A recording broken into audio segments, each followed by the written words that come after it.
Marc Bureau a expulsé Maxime Pedneau-Jobin hier alors qu'il était en rencontre du conseil municipal de Gatineau. Le chef d'Action Gatineau voulait s'introduire dans une rencontre à huis clos portant sur la planification du budget 2013. On fait le point de tout ça avec Mégane Dionne qui est à l'Hôtel de Ville. Bonjour Mégane. Alors, pourquoi on a refusé l'accès à M. Pedneau-Jobin? Eh bien, parce qu'on dit que seulement 6 des membres du comité exécutif et du comité du budget qui auraient droit de participer à ce genre de rencontre préparatoire. Après la rencontre, M. Bureau, qui était entouré de ses députés, avait l'air plutôt agacé par la tournure des événements. Il affirme que ça fait 10 ans que ça fonctionne ainsi. M. Bureau a confirmé que mardi, tous les élus, y compris ceux d'Action Gatineau, auraient droit aux documents du budget 2013. Selon la conseillère Denise Laferrière, Maxime Pedneau-Jobin n'avait rien à voir à cette rencontre.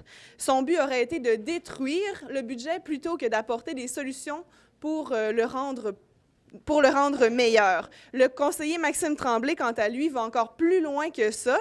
Il demande aux élus d'Action Gatineau de démissionner des présidences qu'ils occupent au sein des différents conseils municipaux. Et comment réagit Maxime Pedneau-Jobin à la suite de cette expulsion-là? Bien, pour lui, le fait que les députés soient sortis en bloc comme ça prouve qu'il existe effectivement un parti du maire. Il demande même à ce que des règles démocratiques encadrent la vie municipale à Gatineau.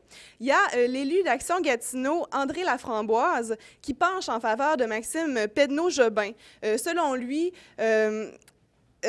la bande se réserve des informations privilégiées. La bande du maire se réserve des informations privilégiées. Il trouve déplorable que le maire agisse ainsi et qu'il prétende souhaiter la bienvenue à tout le monde alors qu'il expulse des conseillers comme il le fait aujourd'hui, Daniel.